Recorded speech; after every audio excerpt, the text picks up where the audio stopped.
केलेलं कवितेच्या फोटोचा काय संबंध आहे, ओळखा असं म्हणजे काय तो फोटो आहे, काय संबंध?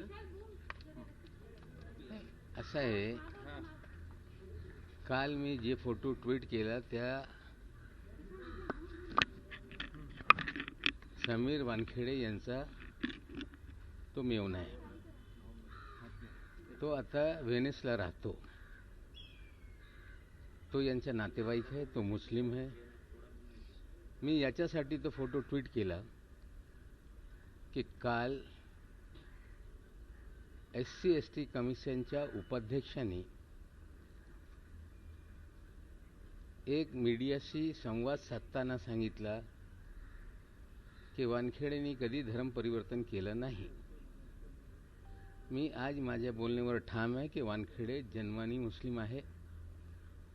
त्यांचे कुटुंबियांचे सगळे लोक मुस्लिम होते.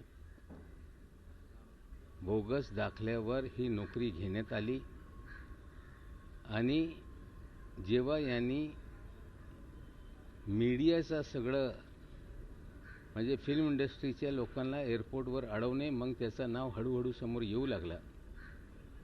मग 2015 पासून या लोकांनी आयडेंटिटी लपवली. म्हणजे फेसबुक पेजवर प्रोफाईलवर ज्यांची नावं दाऊद वानखेडे होती त्यांनी हळूहळू DK वानखेडे लिहायला सुरुवात केली. त्यानंतर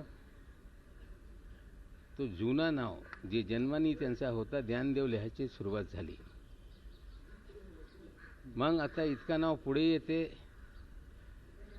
मुस्लिम असताना जर मुस्लिम हे लोकांच्या समोर विषय गेला तर नोकरी धोक्यात येईल. मग नाव बदलण्याचा खेळ यांच्या घरात सुरू झाला. यास्मिनच्या जास्मिन करून टाकला आणि दाऊदच्या पुन्हा ज्ञानदेव झाला आणि हे घरातले सून किंवा जवाई हे सोबत राहिले ते अडचणीच्या होऊ शकते. मग यांच्याकडून सुटका घेतला पाहिजे ही भूमिका या कुटुंबियांनी स्वीकारली आणि जे लग्न झाला होता त्याला सोडचिठ्ठी दिली. यांच्या मेव्हण्याला पण सोडचिठ्ठी देण्यात आला आणि आजच्या घडीला तो युरोपमध्ये व्हेनिस किंवा इतर कुठल्या शहरात आहे. आणि हे मी यासाठी आज बोलतो की अरुण हलदरजी जे भारतीय जनता पक्षाचे नेते आहे त्यांची नेमणूक एका संवैधानिक पदावर झाल्यानंतर त्यांची जबाबदारी असते की त्यांनी जे काही तक्रार प्राप्त होते त्याची शहानिशा केली पाहिजे आणि मग त्याच्यावर जे काय असेल ते अहवाल तयार केलं पाहिजे आणि पार्लमेंटवर ठेवलं पाहिजे. थेट कोणी आला कोणी सांगितलं की मग थेट मीडियासमोर येऊन बोलणे म्हणजे कुठेतरी दाल में कुछ काला आहे. इतका पदावर बसलेला माणूस यांना क्लीन चिट देतोय. काही मीडिया चालवताय की आता Nawab Malik should reply. Yes, I am replying it. कुठल्याही आयोगाची एक कार्यपद्धत आहे.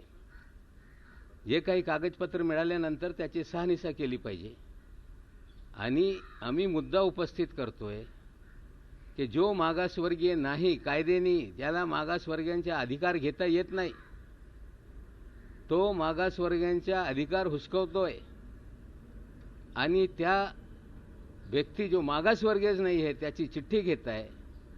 सांगता यांनी कधीही इस्लाम धर्म स्वीकारला नाही. मोदीजी बघा, अमित शहाजी तुम्ही स्वतः एक ऑर्डर काढलेली आहे की जे धर्मांतर केलं असेल त्यांना कुठलेही लाभ मिळणार नाही. या काळामध्ये तुम्ही काढलेला आहे.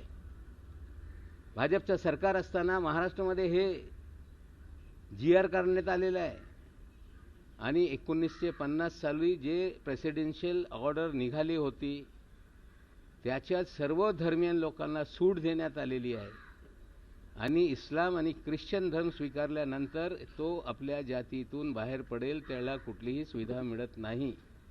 म्हणजे फर्जीवाडा करून नोकऱ्या घेताय, फर्जीवाडा करताय आणि असे लोकांना प्रोटेक्शन देण्याचं काम सुरू आहे.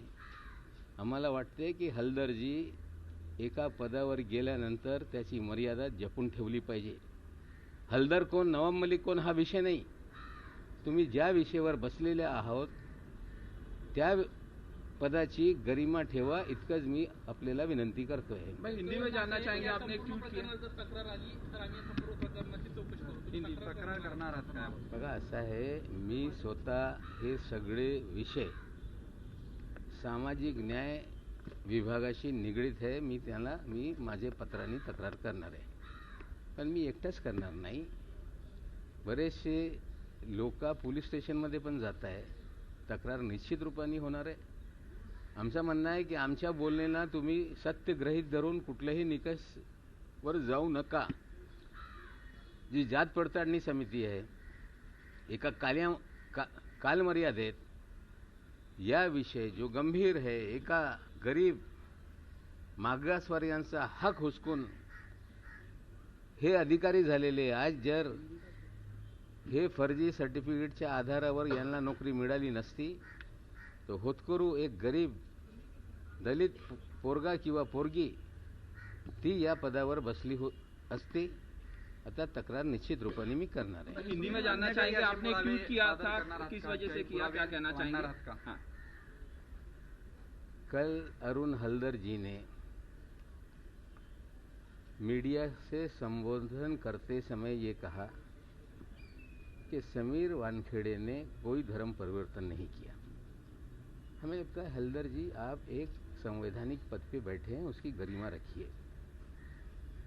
आयोग की कार्यप्रणाली है, कोई चिट्ठी कोई दे तो उसको कहीं ना कहीं जांच करना जरूरी हो जाता है. प्रक्रिया पूरी करके लोगों को सम्मन किया जा सकता है. मुझे उन्हें सिविल कोर्ट के राइट है, वो लोगों को बुलाकर जानकारी हासिल कर सकते हैं. उसकी एक विस्तृत रिपोर्ट तैयार करके पार्लियामेंट में रख सकते हैं, सिफारिश कर सकते हैं कि ये आप सरकार करे. कंप्लेंट मिल जाने के बाद भारतीय जनता पार्टी के आप नेता हैं, आपको एक पद पे बिठाया गया, आपकी जिम्मेदारी थी कि आप सारी जांच शुरू करते. लेकिन मीडिया में आके सीधे आपने कह दिया कि वानखेड़े परिवार ने कभी धर्म परिवर्तन किया ही नहीं. समीर वानखेड़े ने तो धर्म परिवर्तन नहीं किया, हम मानते हैं, क्योंकि जन्म से वो मुसलमान हैं. उनके पिताश्री ने धर्म परिवर्तन किया था. दोनों बच्चे बचपन से मुसलमान हैं, मुसलमान की तरह जिए.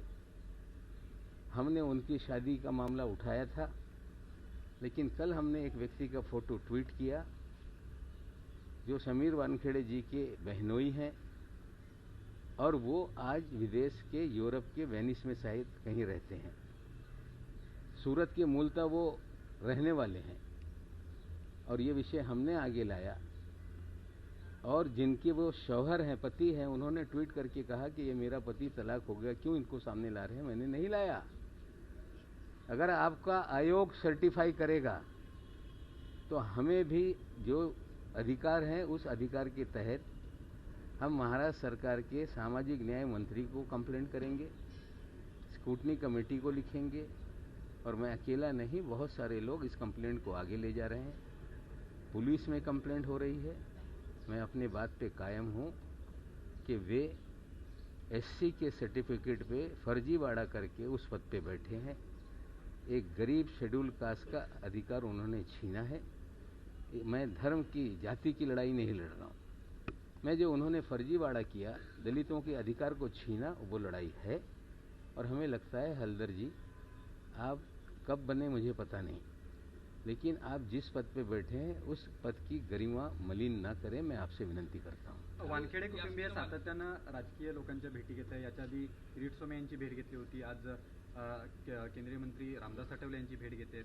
कसं बघता या भेटींकडे तुम्ही? आठवले साहेबाला ते भेटले, सोमय्या यांना त्यांच्या परिवाराची लोक भेटत आहे.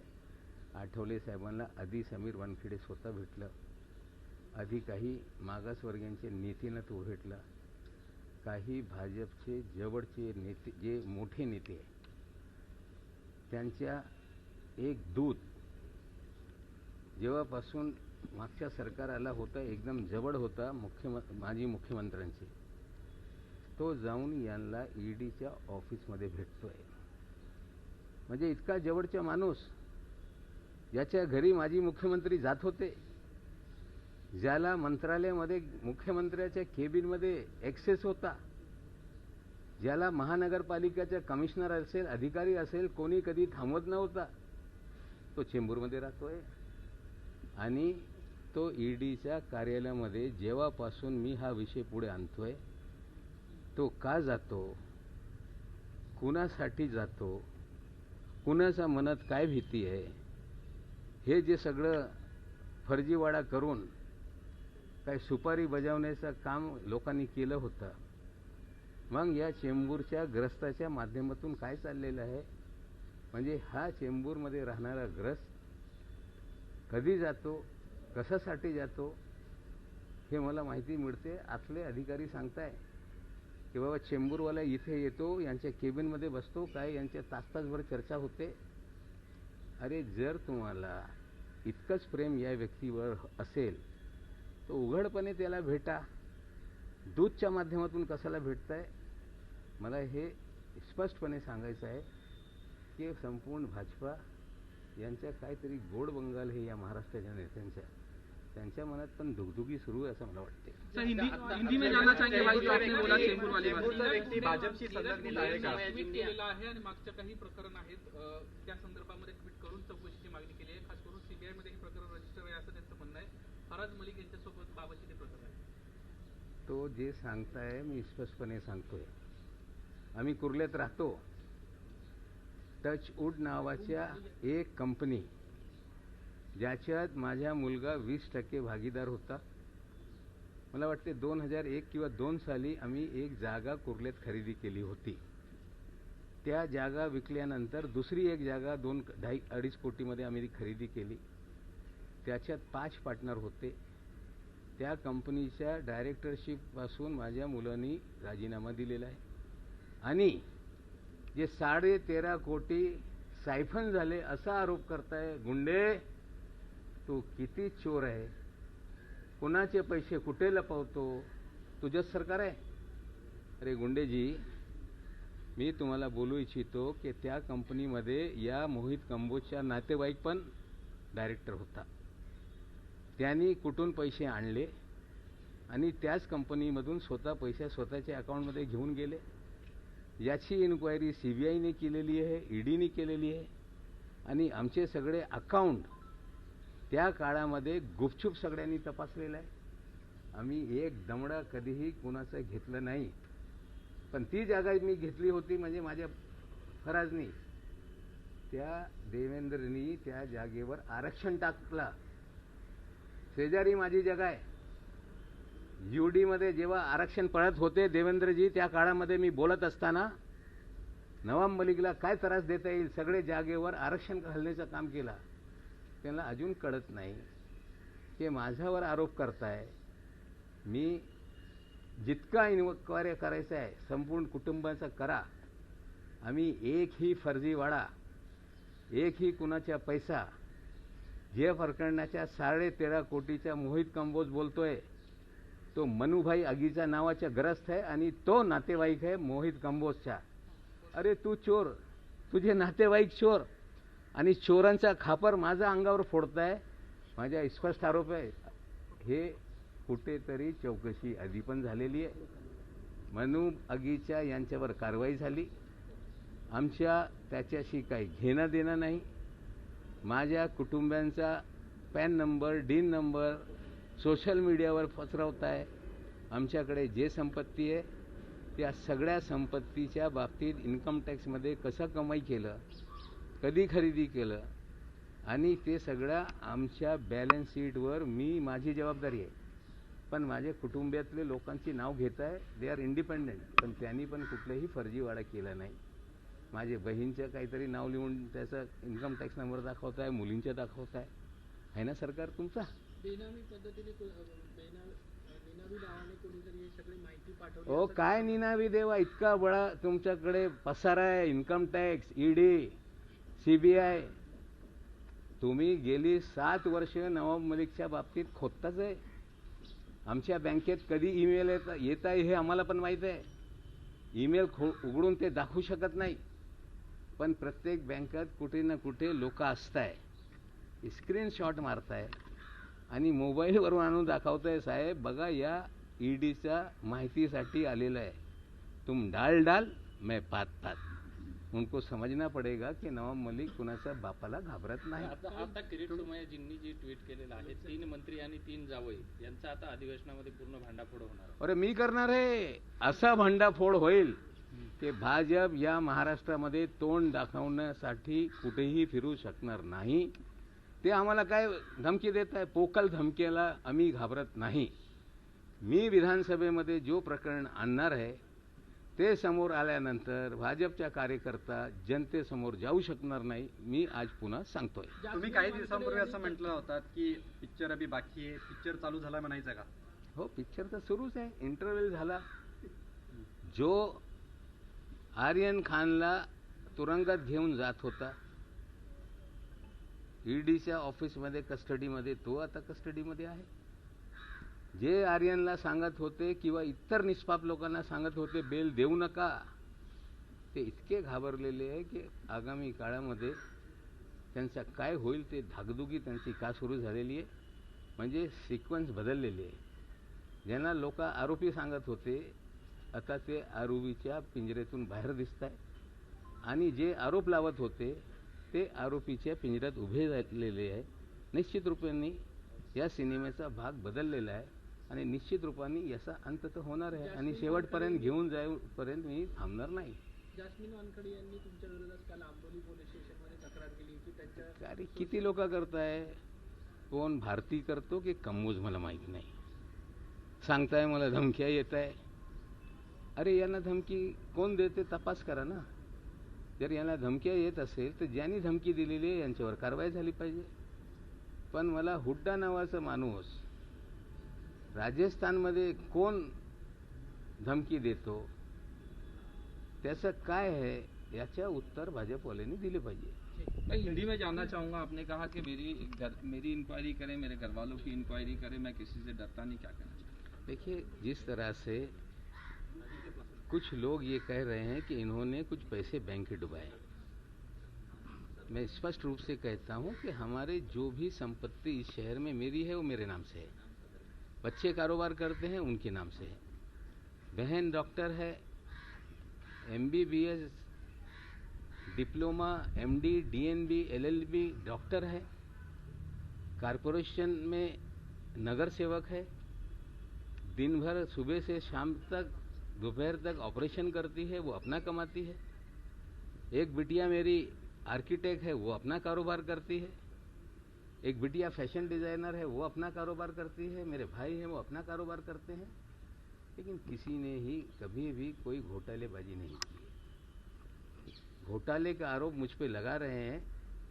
मुझे लगता है कि कुर्ला में एक ज़मीन हमारे लड़के ने खरीदी थी शायद 2002 में. उसमें वो ज़मीन बेचकर दूसरी ज़मीन खरीदी गई और उस ज़मीन पर देवेंद्र फडणवीस मुख्यमंत्री रहते हुए उन्होंने रिजर्वेशन डाल दिया. वो डेवलप नहीं हो पा रही है.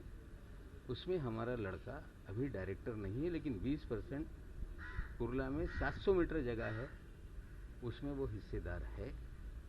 उसमें जो एक मनु भाई अगीचा नाम के व्यक्ति हैं, उनका पारिवारिक कुछ झगड़ा हो रहा है, शायद कंबोज के भी वो रिश्तेदार हैं. उन्होंने किसी अकाउंट से जो इसके सिग्नेचरी थे उसमें कुछ पैसे लिए और फिर अपने अकाउंट में ले गए. हमें लगता है इस विषय की जांच अलग अलग विभागों ने की है और उस समय भी हमारे लड़के का अकाउंट लोगों ने चेक किया है. हमने कभी कोई भी फर्जी तरीके से किसी का पैसा अपने पास लाया नहीं, कोई बैंक का पैसा लाया नहीं. और जांच कभी भी हो सकती है. जांच बीजेपी के रहते हुए भी हुई है, आज भी वो कर ले, उससे हमारा लेना देना नहीं. शायद मोहित कंबोज के भी रिश्तेदार हैं. जो मोड ऑफ एप्रेंटी दिखा रहे हैं, कंबोज ने भी इसी तरह की मोड ऑफ एप्रेंटी दिखाई है, इसलिए उनको ज़्यादा जानकारी है. और मैं स्पष्ट रूप से कहता हूँ कि नीरज गुंडे जो हाई प्रोफाइल पिछली सरकार का दलाल रहा है, वो दलाल मुझ पे आरोप लगा रहा है जिसके घर पे मुख्यमंत्री आकर बैठते थे, उस दलाल को मुख्यमंत्री के कार्यालय में एक्सेस था। वो दलाल वर्षा में घूमता था, वो दलाल हर सेक्रेटरी के कार्यालय में जाता था, वो दलाल कारपोरेशन में जाता था। रश्मि शुक्ला के मामले में भी वही दलाल शोर मचा रहा था। वही दलाल आज मैं दावे से कहता हूं कि ईडी के कार्यालय में भी जाता है, समीर वानखेड़े से संपर्क बनाए हुए है। कौन सा ऐसा डर है जो इस राज्य के नेताओं को सता रहा है? क्यों वो जाते हैं? हमें लगता है जो कनेक्शन काशिफ खान का, जो कनेक्शन मोहित कंबोज का, जो कनेक्शन कॉर्डेलिया क्रूज का, हमें लगता है वो तार उन सभी लोगों से जुड़ा हुआ है। और मैं फिर कहता हूं, ये सारे मामले विधानसभा के पटल पे लाऊंगा और ऐसा एक्सपोज करूंगा कि बीजेपी महाराष्ट्र में मुंह दिखाने लायक नाही राहिली. युवराज डावखरेंना काल एक पत्रकार परिषद घेतली आणि त्यामध्ये मला असं आहे, मी त्यांचं नाव घेतलं नाही. जर तो दुसरा केपी गोसावी असेल तर इतका का घाबरले ते? आता ते पण आमची लोक पण बघतायत. नाम का खेल याच्यात सगळं जास्त आहे. नाम का खेल ही केस में है. दाऊद वानखेड़े के ज्ञानदेव वानखेड़े, जैस्मिन के यास्मीन, काशिफ खान के काशिफ मलिक खान. नाम का खेल भी इस सिनेमा में बहुत बड़ा है और हमें लगता है नाम बदलने से वो मैं नहीं तो मी नवे हे सांगून चालणार नाही. भाई समीर वानखेड़े की फैमिली पॉलिटिकल नेताओं से मिल रहे हैं आज? नहीं, बिल्कुल मिले, नेताओं से मिले, सबसे मिले, उनका अधिकार है. जिस समय ये पता उन्हें चला, ये जो सर्टिफिकेट का मामला है, इसी से सारा मामला शुरू हुआ है. जब मेरे बयान आए तो कुछ क्राइम रिपोर्टर ने आकर मुझे कहा कि वानखेड़े साहब आपसे नाराज हैं. मैंने कहा कि क्यों नाराज है भाई? बोले कि इसके नतीजे गंभीर होंगे. मैंने कहा अधिकारी की इतनी हिम्मत हो गई, उन्हें बता दो कि उनका पूरा शिजरा, उनकी माँ कौन थी, बाप कौन थे, क्या है, कहाँ रहते हैं, क्या करते हैं, जाली सर्टिफिकेट पे नौकरी ली है. अगर ज़्यादा उनको समझ में आ रहा है तो मैं ये सारा मामला प्रेस को बताता हूँ. उसके बाद ही हमारे दामाद को पकड़ा गया, 8.5 महीने जेल रखे गए, ताकि नवाब मलिक कभी बंडा फोड़ करे तो उसकी बातों को लोग गंभीरता से ना लें. शुरुआत में दामाद को लेकर शोर मचाया गया. हमें लगता है इससे पहले भी वो आठवले साहब से मिले थे, इससे पहले भी कई दलित नेताओं से मिले. आठवले साहब उनके साथ खड़े हैं. अगर दलितों का कोई हक छीन ले और नेता उनके साथ खड़े रहे, हमें लगता है इससे दुर्भाग्यपूर्ण हो नहीं सकता. कोई नेताओं से मिले, सबसे मिले, उनका अधिकार है. लेकिन एक और बात कहता हूं कि जब मैंने ये शुरुआत की, कई लोग मुझे, मेरे जानने वाले आकर बोल रहे थे कि आप रुक जाइए, शाहरुख खान को बताया जा रहा है कि तुम्हारे बोलने की वजह से तुम्हारा लड़का फंसते जा रहा है. जिम्मेदार लोग भी बोले, मेरे नजदीक के लोग भी बोले. उसे डराया गया कि नवाब मलिक को रोका जाए. जिम्मेदारी से कह रहा हूं, मेरा एक वकील है लड़का, कुछ वकील उसको भी अलग अलग तरीके से उसका दिमागी तौर पे ब्रेन वॉश कर रहे थे. वो भी घर में आके पूरी तरह से डिसमूड था. अपनी माँ को कहता था, मुझे कहता था कि डैडी बस करो, मत करो. दूसरे लड़के को डराया गया, वो भी प्रेशर में था. लेकिन उन्हें पता नहीं कि डराने से कोई व्यक्ति डरता नहीं. कुछ लोग ये कह रहे थे कि ड्रग का मामला बहुत बड़ा होता है, इसमें बड़े पैसे इन्वॉल्व होते हैं, गुंडे इन्वॉल्व होते हैं, आपकी जान जा सकती है. प्रयास तो हुआ मेरी जबान बंद करने का, लेकिन मैंने पहले भी कहा था कि हम इसे लॉजिकल एंड तक ले जाएंगे. जो जिसको करना है वो करे. कोई ये कहता होगा कि नवाब मलिक को मार देंगे, मेरा पूरा विश्वास है जिस दिन मरना है मैं मरूंगा. और लोगों को कहना चाहती हूं जो इस तरह की बातें करते हैं कि मर गए मारने वाले. मराठ्यांची तळपती तलवार म्हणजे